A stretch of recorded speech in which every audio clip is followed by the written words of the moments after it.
I shall resign the presidency effective at noon tomorrow.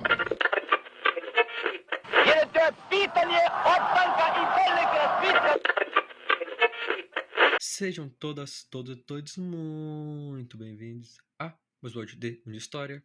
O podcast está de volta agora após uma semana de ausência por conta de problemas que eu tive com a internet. Mas os problemas já foram solucionados e o podcast volta essa semana, um pouquinho atrasado, mas está de volta, para falarmos sobre a Guerra da Crimeia. A guerra que eu citei lá no começo do podcast, nos primeiros episódios, quando eu falei sobre a carga da Brigada Ligeira da Batalha da Balaclava. Recomendo então você que está escutando esse episódio e não escutou aquele lá de trás, escutar ele porque os meus episódios que eu falo das guerras, eu não foco nas batalhas em si, eu falo de uma ou outra, alguns detalhes, que meu objetivo principal é falar da questão política, histórica e social por trás dos conflitos. Mas vamos então entender um pouco mais sobre um dos mais sanguinários conflitos do século XIX.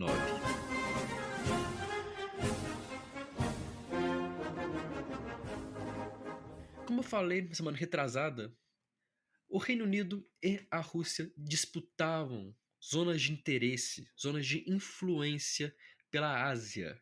E o Oriente Próximo e Médio não seriam diferentes. O Império Turco-Otomano, uma hora poderoso, demonstrava sinais de um declínio, uma fragilidade, um enfraquecimento ao longo do século XIX. Enfraquecimento esse que permitia que o Império Russo, comandado por um poderoso czar, aumentasse seu interesse na região, não apenas os russos, mas também até mesmo os britânicos. Sendo que os russos saíram na frente na década de 1830, quando eles auxiliaram os otomanos a combater uma revolta interna. Apesar de inimigos, os otomanos recorreram aos russos para tentar retomar a estabilidade interna. Na época diziam que em perigo o homem agarraria até mesmo uma serpente para se salvar. E essa é a ideia. Correndo o perigo de uma grande guerra civil, de um grande conflito interno, o líder turco-otomano agarrou na mão do czar e pediu ajuda. Obviamente a ajuda não seria de graça. Em troca do apoio para manter o Império existindo, manter o Império Otomano existindo e estável, os otomanos se comprometeram a impedir a passagem de navios militares pelos seus estreitos, caso fosse solicitado pela Rússia. Na prática, o Mar Negro, aquela região da atual Turquia, Rússia, Ucrânia e alguns países dos Balcãs, ficaria fechado para quem a Rússia quisesse. Os estreitos turcos, extremamente famosos, extremamente desejados, se tornaram uma grande arma, uma grande ferramenta política da Rússia. As relações entre Rússia e Império Turco-Otomano, Império Turco, permaneceram mornas. Às vezes um pouquinho mais frias, às vezes mornas, mas tudo mudaria graças à presença cristã ortodoxa no Império Turco-Otomano. Por quê? Se nós pegarmos o mapa da época, nós formos para a parte europeia do Império Turco, ou seja, a parte de Constantinopla ou de Istambul para o oeste, nós tínhamos ali em cima duas regiões, a região da Moldávia e da Valáquia, atualmente fazem parte da Romênia. E por que essas regiões se destacam? São regiões que, desde aquela época, contavam com uma grande presença de ortodoxos. E o que corria nos jornais, nas conversas, nas rodas de intelectuais, era que os islâmicos, os muçulmanos do Império Otomano, tratavam muito mal, eram violentos com os não muçulmanos. E essa situação era a desculpa para uma intervenção russa na região. Sob a desculpa de proteger os cristãos, os russos queriam entrar em guerra para expandir sua influência local e seu poder como potência mundial. E a Rússia se aproveitava pelo fato de que sabia que a Áustria e a Prússia se manteriam neutras, que a França estava passando por uma estabilidade interna e defendiam, acreditavam, que o Reino Unido sozinho não iria intervir. Os interesses russos cresciam. A desculpa para invadir era perfeita. mas precisava de alguma fagulha. O czar então exigiu que o Império Turco o reconhecesse como guardião dos ortodoxos que habitavam esse império e que a soberania de algumas igrejas na Terra Santa fosse passada para os russos. Obviamente, o líder do otomano aceitou, e em 2 de julho, tropas russas invadiram a Moldávia e a Valáquia. Ao contrário do esperado, a França, que passava por um momento conturbado sob o comando de Napoleão III, e o Reino Unido, dedicado a proteger seus investimentos na Turquia, declararam que auxiliariam os turcos otomanos a defender seu território de um ataque russo não provocado. Sendo assim, em 23 de outubro, meses depois das primeiras mutações russas, a guerra foi oficialmente declarada e tem início.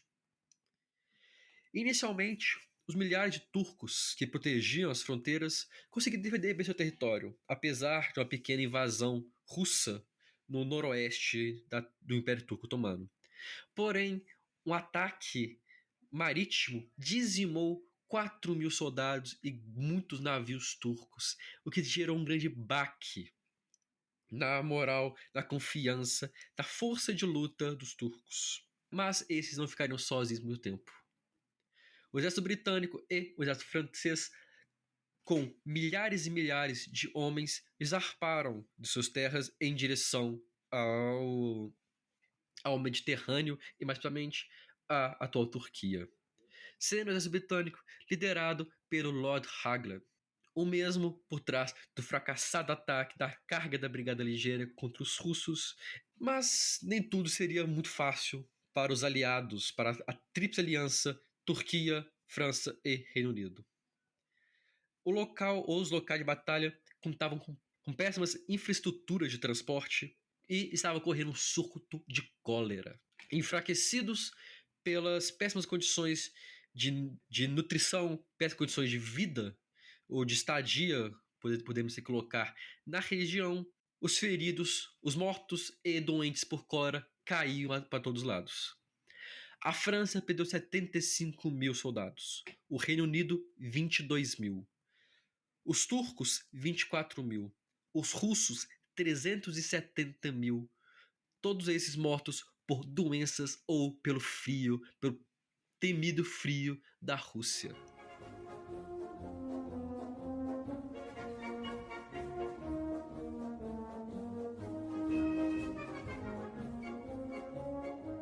O fato é que os exércitos, mesmo fracos, continuavam lutando.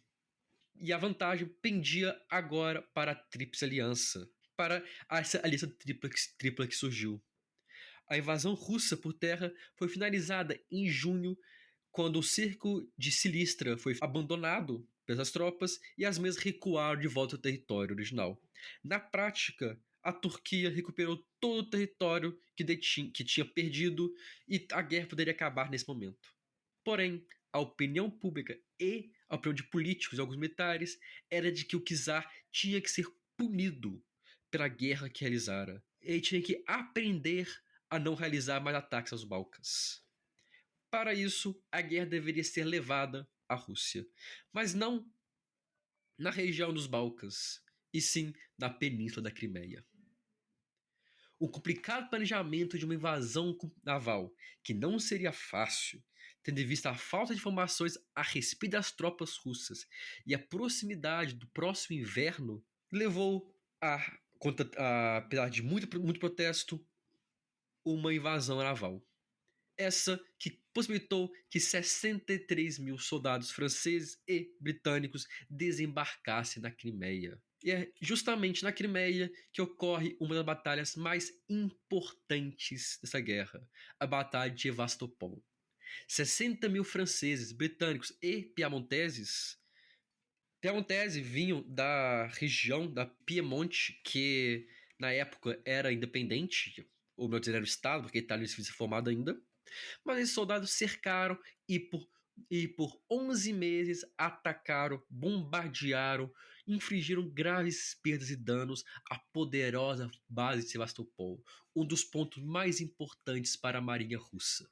Após 300 dias de enfrentamentos, de mortes por doença, de mortes em combate, de milhares de feridos, a batalha chega ao fim. Os russos são obrigados a recuar, mas não sem antes destruir os navios e a fortaleza. Uma tática muito comum da Rússia era recuar, mas destruir tudo que restava na território perdido para impedir que o seu inimigo tirasse proveito disso. Com essa vitória franco-britânica, com outras batalhas, com o enfraquecimento das tropas dos ambos lados, mas principalmente do exército russo, a guerra chega ao fim. Em 30 de março de 1856 é assinado o Tratado de Paris. A França perde territórios para o Império Turco e para seus fantoches e ainda é proibida de manter bases navais no Mar Negro. Os estreitos turcos são abertos para todas as nações que quisessem por ele navegar. A França ganhou muito prestígio, o Reino Unido ganhou muito prestígio, até mesmo Piemonte ganhou prestígio como uma potência local que futuramente criaria a Itália.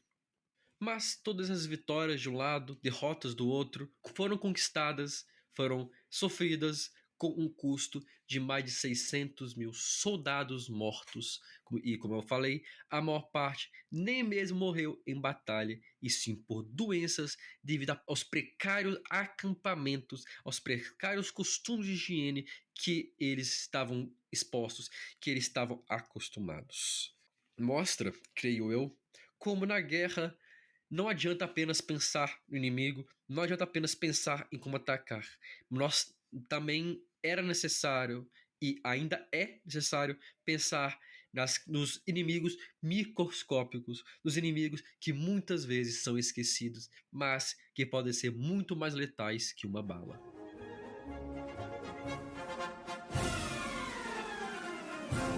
Eu agradeço a todo mundo que escutou por estar aqui. Agora, se tudo der certo, continuaremos nossos episódios semanais e em breve algumas novidades. Espero que tenha esse episódio interessante. Convido você, que nos escuta, a nos seguir no Instagram, Twitter e Facebook nas páginas @Mundo de História. Lá você encontra o link do Catarse e do Pix para caso você tenha interesse e condições financiar o podcast para ajudar a manter esse programa no ar e sempre buscando melhorar cada vez mais. Mas você me pode ajudar e muito compartilhando esse e outros episódios com seus amigos, familiares, parentes, vizinhos, qualquer um que você ache que possa gostar e entender um pouco mais de história. No mais, muito obrigado novamente a todo mundo que escutou até aqui e vejo todos vocês na próxima semana. Um grande abraço e até lá.